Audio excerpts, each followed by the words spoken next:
33 tahun Pak Pendeta. Saya mau bilang saudara, itu kalau KPR udah lunas 2 rumah saudara. Saya mau bilang saudara, iya kan? Saya mau bilang saudara, cicil KPR 15 tahun aja kadang-kadang bisa bikin kita menderita saudara. Iya kan? Iya kan? Iya, pengalaman sama ya. Saya mau bilang saudara, cicil KPR aja 15 tahun itu saudara, itu kadang-kadang ada saat dimana bisa bikin menderita, apalagi simpan kepahitan 33 tahun. Saya mau bilang saudara, kita tahu bersama kepahitan itu berbahaya. Sama-sama bilang sama saya, kepahitan berbahaya. Amin. Setidaknya ada 3 hal saudara yang akhirnya bisa berdampak ketika saudara dan saya simpan kepahitan. Yang pertama saya mencatat adalah bicara tentang hubungan interpersonal saudara. Maksudnya apa? Ketika belum poin. Sahabat, ini baru opening. Memang openingnya 12 jam. Oke. Jadi soalnya ada jemaat BTP yang suka ngitungin pendeta khotbah berapa lama saudara. Kemarin saya bilang, Pak pendeta khotbah 23 menit 15 detik, darah Yesus Tuhan. Oke. Saya mau bilang sekali lagi saudara, interpersonal saudara, jadi hubungan dengan sesama. Orang kalau simpan kepahitan saudara jadi sensitif saudara.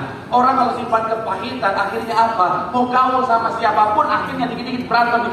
Kenapa? Karena dalamnya pahit saudara. Jadi ketika ngobrol sama orang, dikit-dikit yang keluar semua yang pahit-pahit, yang buruk-buruk saudara. Orang kalau simpan kepahitan saudara sensitif. Saya mau bilang saudara, ada orang-orang kadang-kadang saudara, dia diciptakan dari bukan tanah juga, bukan tanah sengketa saudara. Tapi kalau ketemu sama orang saudara, baru tatap-tatapan aja apa buat colok mata saudara Yesus. Kenapa bisa begitu? Karena simpan yang namanya kepahitan. Makanya orang kalau simpan kepahitan saudara susah untuk bergaul. Kemudian bicara tentang dampak buruk selanjutnya, kesehatan mental dan fisik itu jadi terganggu saudara. Orang kalau simpan kepahitan saudara, fisiknya rusak, mentalnya juga rusak saudara. Kemudian fisik, kalau saudara baca ada beberapa penelitian yang mencatat begini saudara, bahwa ketika yang namanya kita simpan kebencian, kepahitan di hati kita, tubuh kita ternyata akhirnya bisa memproduksi yang namanya hormon-hormon negatif. Dan hormon-hormon negatif inilah bisa berdampak tubuh kita memproduksi sel-sel kanker saudara. Makanya kalau saudara lihat ada banyak orang kena kanker saudara, pasti tanya salah satunya kenapa. Dia selalu bilang mungkin karena simpan kebencian, simpan kepahitan saudara. Saya mau bilang saudara, dampaknya sangat-sangat buruk. Kemudian dampak terhadap apa? Spiritualitas. Saya mau bilang saudara, orang kalau kepahitan sukar mau berdoa. Kenapa? Karena hatinya hancur saudara. Artinya begini saudara, hatinya penuh dengan kebencian. Akhirnya apa? Mau berdoa pun gak bisa, sulit ya untuk berdoa. Kemudian orang kalau simpan kebencian, kepahitan, saya mau bilang mohon maaf, doanya gak akan dijawab Tuhan. Kenapa? Karena bukan tangan Tuhan kurang panjang, bukan telinga Tuhan kurang mendengar, tapi yang menghalangi doa kita sampai pada Tuhan adalah dosa. Dan kebencian, kepahitan adalah bagian dari dosa yang membuat doa kita terhalang sama Tuhan. Saya mau bilang saudara, kebencian, kepahitan itu merugikan. Sama-sama bilang sama saya kepahitan. Sama-sama bilang sama saya kebencian. Sama-sama bilang sama saya merugikan.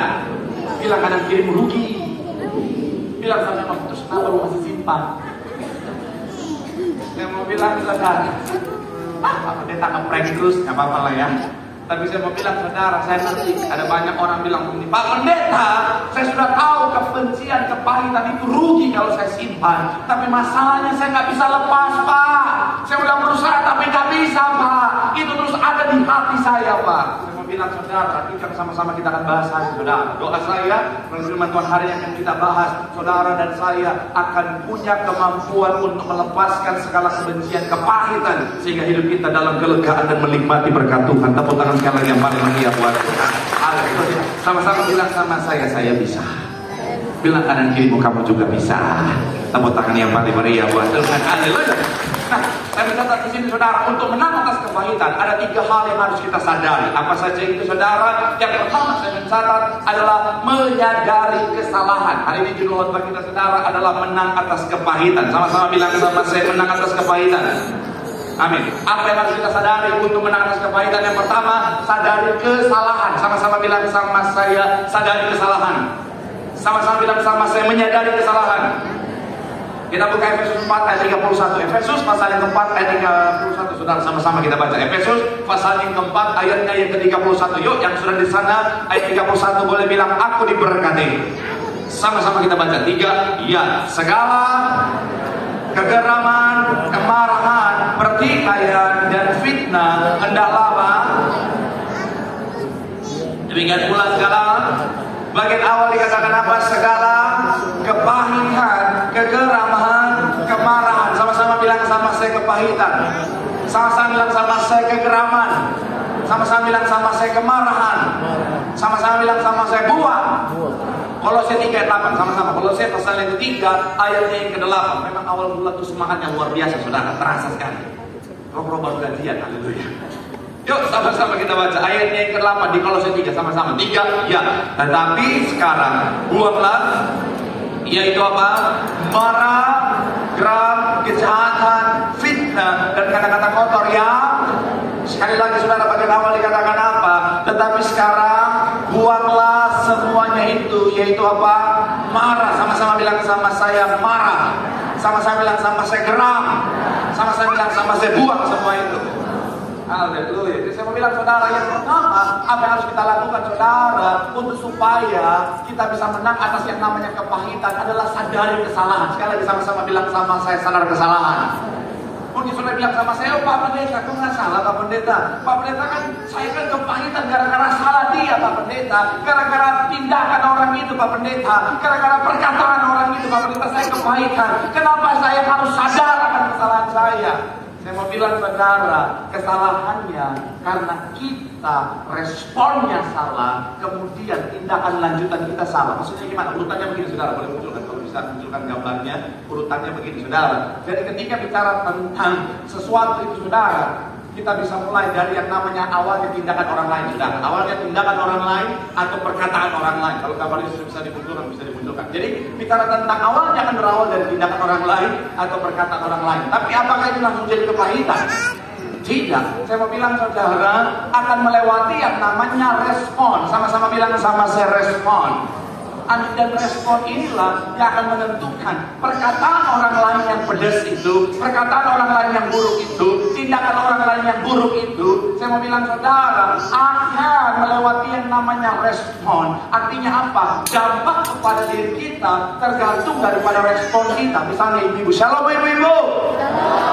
Suami ibu pulang dengan segala macam perkataan yang baik gara-gara di kantor dia baru dimana-manain sama bosnya. Misalnya ya. Nggak usah misalnya Pak Pendeta dulu Pak sering Pak Pendeta. Misalnya suamimu pulang dengan perkataan baik gara-gara dia baru habis diserempet bajai dari waktu di jalan, diserempet motor, diserempet mobil. Dia pulang marah-marah. Hei! Laki lu! Hantuk para bocor! Maksudnya marah-marah lah. Apakah sudah jadi kepahitan belum? Respon kita menentukan saudara. Respon kita di sini maksudnya apa? Kita meresponnya dengan, oh macam-macam kau. Marga itu lebih tinggi daripada marga kau. Ada nggak ya kayak gitu? Nggak ada ya kau. Di Betos ada, di BTP nggak. Nah jadi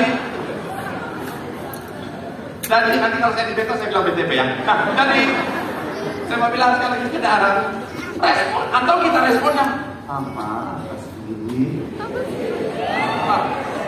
Apa tuh kalau marah tuh gahar? Masuka. Habis pasang mekar. Kemudian selesai di sini kita buang, selesai. Tindak lanjutnya apa? Kita buang, sudah selesai. Gak jadi kepahitan saudara. Makanya saya bilang, kenapa jadi kepahitan itu sebuah kesalahan bagi kita? Karena harusnya ketika yang namanya kebencian, bicara tentang yang namanya tindakan yang buruk itu tadi, perkataan yang buruk tadi, kalau respon kita sudah benar, langsung kita tangkis, langsung kita buang, tidak akan masuk pada hati kita dan menjadi yang namanya kepahitan. Benar. Apa sih kepahitan? Kepahitan adalah kebencian yang kita izinkan masuk dalam hati kita, kemudian kita simpan dalam-dalam saudara. Itulah yang akhirnya membusuk dan jadi yang namanya kepahitan saudara. Jadi saya mau bilang kalau kita kebencian, kalau kita kepahitan, saya mau bilang saudara itu salah kita. Kenapa harus kita simpan sampah itu dalam hati kita saudara? Aduh, saya pikir ini pas loh untuk khotbah yang keras kan awal bulan loh. Kenapa semua orang? Sekali lagi saudara, saya mau bilang ya, kenapa kita harus simpan sampah yang busuk itu dalam hati kita? Saya mau bilang bilang, saudara, saya percaya ya, kita aja di rumah kita nggak mau simpan sampah busuk, betul ya? Saudara perhatikan bagaimana itu rumah, tapi kalau sampah itu di dalam kau taruh di ruang tamu, orang masuk. Iya kan? Tetap akan nyaman. Hari saya mau bilang, saudara, maaf ya Bu ya. Shalom ibu-ibu. Saudara mau dandan mau pakai bagaimanapun Bu, mau sasak rambut 2 meter Bu, alis mau kiri kanan beda Bu, itu bos on mau mau kayak habis ditampar maling Bu, mau lipstick 2 meter lebar. Kalau masih ada kebencian, kepahitan, saya mau bilang saudara, tetap aja.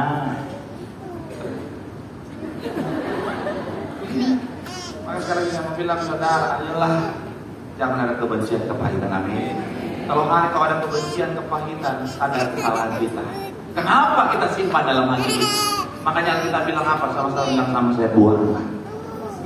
Pak Pendeta ngomong apa? Pak Pendeta nggak tahu sih. Saya mau bilang saudara, saya juga ngalami. Saya juga pernah. Contohnya tadi, cerita tadi, Mato nggak kenal pendeta. Hari kan saya juga ngajar, saya dosen juga saudara. Jadi ngajarnya jam 6, jadi macet-macetan. Tadi bukan di jalan, tiba-tiba diserempet lagi. Orangnya nggak ada minta maaf, di jalan aja gitu, kayak orang nggak berdosa. Padahal kan kalau diangkat tangan aja minta maaf ya. Tuhan benar. Nggak usah kita. Tapi udah kita langsung buang. Kenapa saya nggak mau ada kebencian kepahitan? Saya mau bilang sekali lagi saudara, jangan sampai itu membusuk dan menghancurkan hidup kita. Jadi ketika mulai ada hal yang membuat kita tidak enak, saudara, sama-sama bilang sama saya, buang. Bilang kanan kiri buang, supaya berkat Tuhan yang menjadi bagian dalam hidupmu. Tepuk tangan sekarang yang paling meriah buat Tuhan.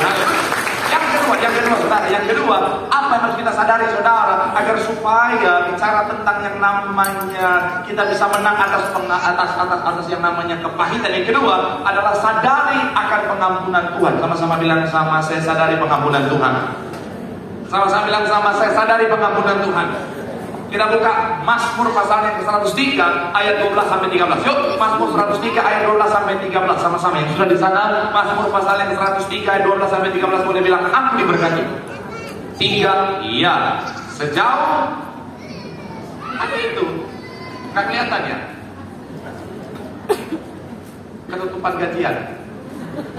Itu hanya orang beriman yang bisa melihatnya. Mazmur 103 ayat 12 sampai 13. Sering. 2 hari kemudian. Nah ini dia, ayat 12 sampai 13. 3. Sejauh demikianlah apa? Seperti Bapa sayang kepada anaknya, demikianlah Tuhan sayang kepada orang-orang yang takut akan Dia. Ayat 12 dikatakan apa? Sejauh timur dari barat Kau melemparkan dosaku, tiada lagi kesalahan. Sampai di sana cuma BCP itu kalau nyanyi memang mantap. Karena B dari BCP itu bernyanyi sudah. Saya mau bilang ya. Yang kedua, apa kunci untuk menang atas segala kepahitan? Sadari bahwa kita sudah diampuni Tuhan dengan luar biasa. Alkitab mencatat seperti jauhnya timur dari barat, Tuhan lemparkan dosa kita. Yang sebenarnya saya mau bilang saudara, kalau kita mau evaluasi diri kita, saya mau bilang saudara, kita nggak layak diampuni saudara. Saya mau bilang saudara, kita mau sadari, evaluasi diri kita dengan segala pelanggaran kita, dengan segala apa yang sudah kita lakukan menyakiti hati Tuhan. Saya mau bilang saudara, kita bisa jujur sama diri kita bahwa kita nggak pantas untuk diampuni. Saya pun sebagai seorang hamba Tuhan, kalau ingat masa lalu saya nggak pantas untuk diampuni sama Tuhan. Tapi oleh karena kasih kebaikan Tuhan, Tuhan mengampuni saya, melainkan saya boleh ada hati. Dan saya mau bilang saudara, kalau Tuhan saja sudah mengampuni saya, yang sebenarnya nggak layak untuk diampuni, terus siapa saya sehingga saya merasa berhak untuk membenci orang, untuk tidak mengampuni orang, dan menyimpan kepahitan dalam hati saya.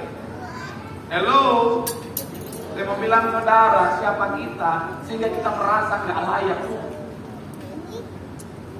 Dia nggak layak untuk diampuni karena perbuatan itu terlalu. Kalau kita putar, layak nggak kita diampuni? Saya aja kalau saya evaluasi, saya putar diri saya, kalau saya jadi posisi Tuhan, saya lihat saya, oh nggak pantas, oh bantil hidup, terlalu menyakiti. Nah, siapa saya sih bisa merasa saya nggak perlu ngapain orang lain untuk bersalah sama saya. Saya mau bilang saudara, Tuhan sudah baik sama kita. Pengampunan Tuhan harusnya membuat kita sadar, oh harusnya kita juga mampu mengampuni saudara. Mau seperti apa pun tindakan orang itu, kita nggak pantas untuk apa, untuk tidak mengampuni dia saudara. Karena Tuhan sudah mengampuni kita. Dan saya mau bilang kalau kita nggak ngampuni, mau maaf ya, Tuhan bilang apa? Tidak ada pengampunan juga buat kita. Coba kita lihat lagi kita. Pas keras pagi-pagi memang kok. Tapi saya percaya datang pagi dewasa rohani. Matius 6 ayat 14 sampai ayat yang ke-15 dikatakan apa? Matius pasal yang ke-6 ayat 14 sampai 15 yang sudah di sana boleh bilang, aku diberkati. 3 ya, karena Bapamu yang di sorga akan apa? Mengampuni kamu juga. Perhatikan ayat 15 dikatakan apa? Tetapi jika kamu tidak mengampuni orang, Bapamu juga tidak akan. Sekali lagi ayat 15 dikatakan apa? Tetapi jika kamu tidak mengampuni orang, Bapamu juga tidak akan apa? Saudara bisa bayangkan nanti, saudara udah rajin gereja, udah tiap hari gereja, Senin sampai Sabtu di gereja, hari Minggu gereja 5 sesi, saudara 8 sesi. Ujian penyembahan suara saudara lebih kencang daripada WL. Ada loh jemaat begitu saudara. Saya pernah zaman di Depok sana saudara, saya nyanyi sama bapak di depan saudara. Saya udah nyanyi kencang pakai mic, suara dia lebih kencang. Kalau mati saya, oh Tuhan, kamu aja kayak bapak. Tapi saya mau bilang saudara, tapi ketika pada saat waktu Tuhan pengangkatan nggak terangkat, kenapa? Berat sama kepahitan. Halo, itulah saya punya kerinduan kita semua terangkat ke sana. Amin. Jadi jangan izinkan kebencian, kepahitan itu merusak hatimu, membebani, menarik hatimu untuk tidak terangkat. Lepaskan pengampunan, mampulah untuk mengampuni, maka pengampunan Tuhan ada atas hidupmu. Kapanpun Tuhan kau akan terangkat ke surga. Tepuk tangan sekali lagi yang paling yang buat Tuhan. Bilang sama kanan kirimu, sadari pengampunan Tuhan. Bilang sama yang ngomong, kita juga harus mengampuni. Tepuk tangan sekali lagi yang paling meriah buat Tuhan. Haleluya. Yang terakhir yang ketiga, yang mau bersiap-siap oleh minggu depan. Yang ketiga, apa yang harus kita sadari untuk menang atas segala kepahitan? Yang ketiga, sadari panggilan. Sama-sama bilang sama saya, sadari panggilan. Sama-sama bilang sama saya, sadari panggilan Tuhan. Kita buka 1 Korintus 1 ayat 26 dan kita loncat dari ayat ke-31 saudara. Yuk, ayat ke-26 kemudian kita loncat ayat ke-31 sama-sama kita baca saudara.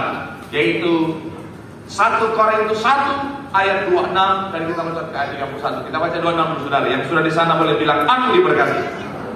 3 ya. Ingat saja bagaimana apa? Ketika kamu dipanggil menurut ukuran manusia, tidak banyak orang yang bijak, tidak banyak orang yang berpengaruh, tidak banyak orang yang terpandang. Loncat ayat 31 dikatakan apa? Karena itu seperti ada tertulis, barang siapa yang berpegang hendaklah ia. Kalau saudara perhatikan ayat 26, Tuhan memanggil kita dengan segala kekurangan kita. Dan apa tujuan Tuhan memanggil setiap kita? Di ayat 31, bukan untuk supaya kita bermegah, tetapi supaya kita bermegah dalam Tuhan. Artinya apa? Bicara tentang melalui panggilan Tuhan dalam hidup kita kita gunakan untuk membawa kemuliaan bagi Tuhan. Katakan amin. Kita dipanggil, makanya saya mau bilang saudara, untuk menang, untuk jadi berkat, untuk hidup di dalam segala yang terbaik yang sudah Tuhan sediakan, supaya dalam kehidupan setiap kita sekali lagi banyak orang melihat kemuliaan Tuhan. Dan akhirnya apa? Mereka diselamatkan. Jadi pastikan saudara dan saya kita dipanggil untuk kemuliaan nama Jadi ketika saudara dan saya hari ini simpan kebencian, kepahitan, saya mau bilang sekali lagi saudara, itu merusak panggilan Tuhan dalam hidup ini. Karena ada banyak orang gara-gara kebencian, kepahitan hidupnya jadi hancur, saudara. Ada seorang bapak, saudara, karena kebencian, kepahitan dia sama sahabatnya yang pernah mengecewakannya, saudara, akhirnya dia simpan dendam itu, saudara, jadi kepahitan. Dan sepanjang hidupnya dia menahan untuk apa? Balas dendam kepada orang yang dia. Akhirnya apa? Istri dan anaknya akhirnya terabaikan. Singkat cerita, si bapak ini memang berhasil di balas dendam, tapi hidupnya hancur. Istri dan anak-anaknya juga akhirnya hidupnya juga berantakan. Saya bilang sekali lagi saudara, kita dipanggil bukan untuk itu, saudara. Kita dipanggil untuk kemuliaan nama Tuhan. Jadi pastikan jangan izinkan kebencian, kepahitan merusak hidup kita. Saya ngerti, saudara. Ada saat di mana rasanya sakitnya luar biasa, saudara. Sama seperti Elia, kalau saudara ingat. Elia sampai dia bilang, Tuhan, ambillah nyawaku. Karena dia sudah terlalu sakit. Dia kecewa dengan keadaan. Dia sudah lakukan segala macam cara, segala macam hal sudah dia lakukan. Tapi pada saat itu, orang-orang di sana nggak bertobat. Dia sampai sudah manifestasikan kuasa api turun dari langit. Tapi tetap apa? Bukannya terjadi pertobatan, malah Ratu Isabel mengancam untuk membunuh dia. Makanya dia sakit dengan kenyataan yang ada. Tapi apa yang Tuhan lakukan? Kita lihat ayat terakhir kita di 1 Raja-Raja pasal yang ke-19 ayat 15, Tuhan bilang apa? 1 Raja-Raja pasal yang ke-19 ayat 15 dikatakan apa di sana? 1 Raja-Raja 19 ayat 15. 3 ya. Firman Tuhan, pergilah, kembalilah ke jalanmu melalui padang gurun ke Damsyik, dan setelah kau sampai, kau harus merapi menjadi raja atas. Jadi karena kebencian, kepahitan, depresi yang dirasakan oleh Elia, dia sempat berpikir untuk Tuhan, ambillah nyawaku. Tapi Tuhan memanggil dia bukan untuk jadi orang yang alami keadaan yang buruk seperti itu, tapi Tuhan mau dia menjadi seorang hamba Tuhan yang luar biasa. Makanya akhirnya apa? Tuhan kembalikan dia kepada jalannya untuk apa? Melanjutkan pelayanan. Karena kita mau bilang saudara, saya sedih. Dalam 1 minggu terakhir saudara, kalau saudara baca berita, ada 2 mahasiswa yang mengakhiri dengan loncat dari gedung kampus, kan saudara. Satu di Surabaya, satu tadi malam di Jakarta. Dan yang menyedihkan salah satunya anak seorang hamba Tuhan. Saya mau bilang saudara, apakah dengan cara seperti itu nama Tuhan dipermuliakan? Saya mau bilang saudara, sangat-sangat menyedihkan. Oleh sebab itu saya bilang sekali lagi saudara, buanglah segala kebencian, kepahitan, dan kembalilah pada panggilan Tuhan atas hidupmu. Pastikan oleh kehidupan setiap kita, banyak jiwa dimenangkan, nama Tuhan dipermuliakan. Sekali lagi tepuk tangan sekali lagi yang paling meriah buat Tuhan. Bilang sama kanan kirimu, sadari panggilanmu.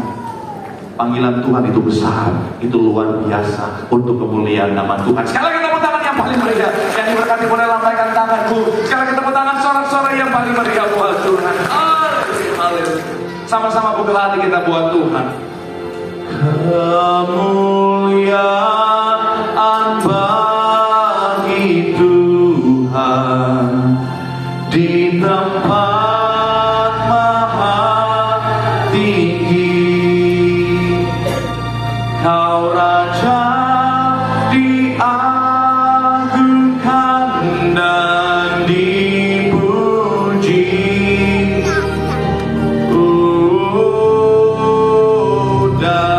Datanglah kerajaanmu, jadilah kehendakmu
Tuhan. Ada banyak anak Tuhan hari-hari ini, mereka ingin menang atas segala kepahitan, tapi sulit karena kepahitan mengikat mereka. Firman Tuhan katakan setiap kita 3 hal yang harus kita sadari untuk supaya kita bisa menang atas segala kebencian, kepahitan. Yang pertama, sadarilah bahwa kita salah ketika sesuatu itu menjadi kepahitan. Karena harusnya ketika itu masih dalam fase kemarahan, langsung kita buang. Jangan kita simpan dalam hati yang akhirnya membusuk dan jadi kepahitan. Yang kedua, sadarilah bahwa pengampunan Tuhan luar biasa bagi setiap kita. Tuhan sudah mengampuni setiap kita, membuat kita sadar bahwa kita juga mampu mengampuni orang lain yang bersalah kepada kita. Yang terakhir, sadarilah panggilan Tuhan. Kepahitan hanya akan menghancurkan hidup kita, dan itu bukan panggilan Tuhan dalam hidup kita. Karena panggilan Tuhan dalam hidup kita adalah hidup kita menjadi luar biasa. Hidup kita diberkati, hidup kita menikmati segala yang terbaik yang sudah Tuhan sediakan. Sehingga oleh apa yang sudah Tuhan kerjakan, nama Tuhan dipermuliakan. Oleh sebab mari lepaskanlah segala kepahitan, kebencian, hidup dalam kelegaan, dan nikmati segala berkat Tuhan yang sudah Tuhan sediakan. Sambil angkat tanganmu di hadapan Tuhan. Ini hati kami Tuhan, ini hidup kami Tuhan. Biar kiranya kami lepas dari segala kebencian, kepahitan.